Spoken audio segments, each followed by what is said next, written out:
Cordial saludo, mi nombre es Jairo José Zambrano, docente del Colegio Inés José Eusebio Caro de Cúcuta.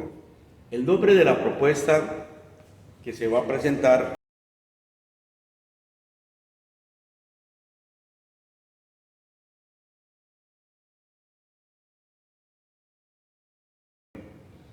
Entonces, primero como un problema es a partir de una observación cualitativa y producto de muchas reflexiones entre pares, hemos observado cómo afectó en la educación formal lo que es los problemas de tipo psicológico, los problemas de tipo familiar, los problemas de tipo emocional a los muchachos y que redundan en el rendimiento académico de ellos en el aula. Tenemos algunos, por nombrar generales, como es la pérdida, el hábito a la lectura, el hábito a escribir, el hábito a hablar, el hábito inclusive el de no hacer silencio, el hábito de estar haciendo una cosa, escuchando otra, o sea, usando varios órganos de los sentidos, pero con diferentes objetivos, ¿sí? Y no como dice el aprendizaje, que es usar la máxima cantidad de órganos de los sentidos en un solo objetivo.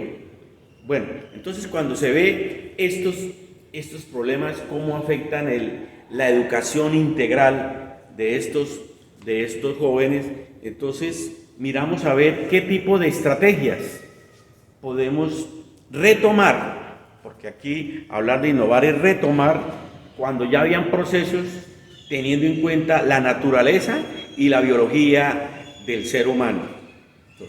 Entonces dentro de los objetivos tenemos es el promover y estimular aprendizajes, ¿sí? Competencias a través de actividades como la observación, la lectoescritura, ¿sí? y la activación y sincronización de los órganos de los sentidos para el mejoramiento del aprendizaje. Bueno, como fundamentación debemos partir de la naturaleza, como ya se dijo, del ser humano, el por qué es Homo sapiens. Si es sapiens es porque pensamos. Si es pensamos, tenemos que en nuestro cuerpo hay un órgano encargado que es el cerebro, pero el cerebro tiene unos ayudantes que serían los órganos de los sentidos. Entonces un proceso lógico es eso, cómo estimulamos los órganos de los sentidos para que lleven la información al cerebro y allí este se encarga de procesarlo, analizarlas y dar respuestas.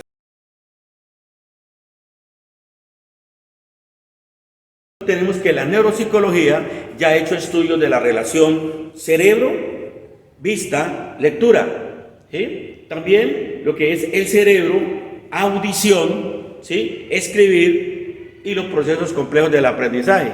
Entonces, todos esos estudios que ya se han tenido es como darle veracidad a esas prácticas que de pronto decíamos que eran antiguas, que se tomaban, pero que hoy en día no debemos volver a hacerlas, porque con el cuento de la tecnología es que se han perdido muchas de las habilidades que se tenían.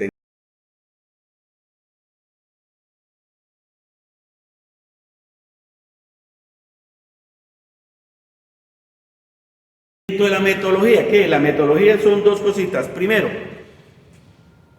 es fundamental el silencio.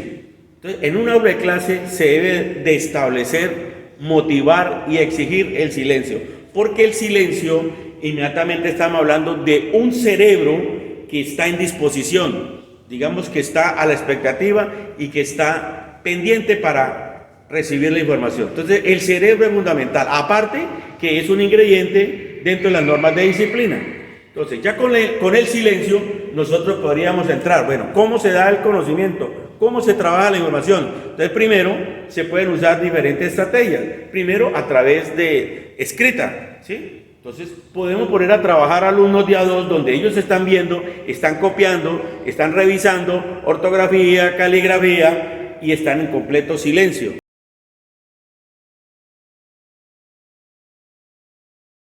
¿Sí? Entonces, eso es una estrategia, pero también se puede trabajar a través de un texto ya escrito, donde allí se plantean preguntas, diversos tipos de preguntas, ¿sí? Y el joven tiene que leer, ver, analizar y estimular lo que es esa relación para el aprendizaje.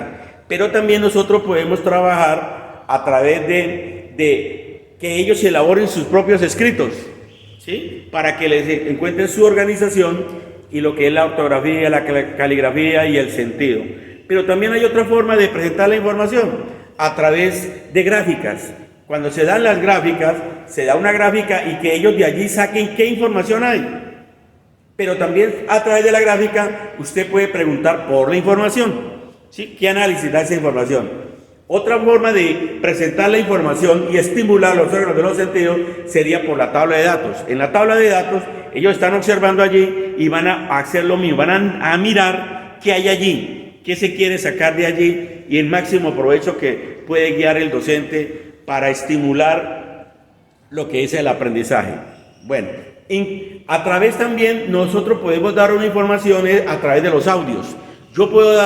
Se puede dar un audio y el audio ellos, ahorita que estamos usando el celular, obliga a que ellos primero hagan el silencio, porque para hacer el silencio tienen que escuchar qué dice.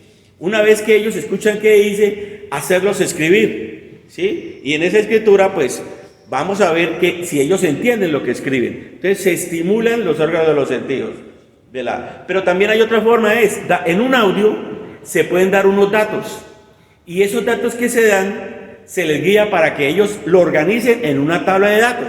Y ellos con la tabla de datos pueden perfectamente hacer una gráfica, ¿sí? Entonces son formas de estimular y de una vez estamos desarrollando algunas competencias. Otro sistema es darles la información ya a través de cuadros sinópticos o mapas conceptuales, donde allí se les pregunta sobre la idea principal, la secundaria, la terciaria, etc. Y a partir de ese cuadro sinóptico se le puede pedir que ellos redacten o hagan un texto de toda la información que está allí. Entonces, si vamos a observar, todas estas estrategias están cumpliendo con orden lógico, que es el de ver, escuchar, escribir, organizar y luego poder explicar. Entonces estamos desarrollando todo lo que son las competencias. Bueno, como resultado de esta experiencia hasta el momento, personalmente la reflexión es buscar la retroalimentación de qué se está haciendo, qué se está buscando. De pronto siempre hay el comentario con uno o dos compañeros que están en la misma onda y están comentando de lo mismo, y en esta propuesta pues hay un compañero que está replicando parte de estas estrategias. Ahora, en los muchachos se logra, pero con una exigencia en el aula. Y ahí es donde uno nota que uno haciendo estas prácticas, cómo ellos han perdido esas habilidades. Entonces se necesita es incrementarlas y masificarlas a través de las otras áreas.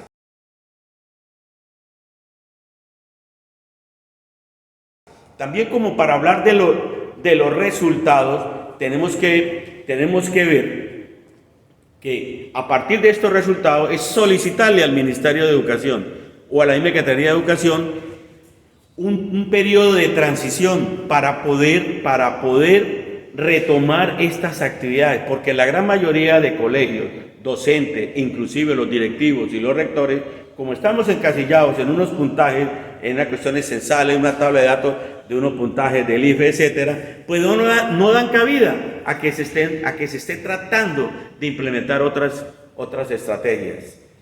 Bueno, esos serían lo que son los resultados y lo que sería la recomendación. Entonces, como una cuestión opcional, queda es que la tecnología no es ciencia, ¿sí? La tecnología es una herramienta de la ciencia. Actualmente no le podemos dar mucho valor a los aparatos electrónicos, porque estos aparatos electrónicos lo que están haciendo es de pronto limitar algunas habilidades que son de la naturaleza humana. Muchísimas gracias.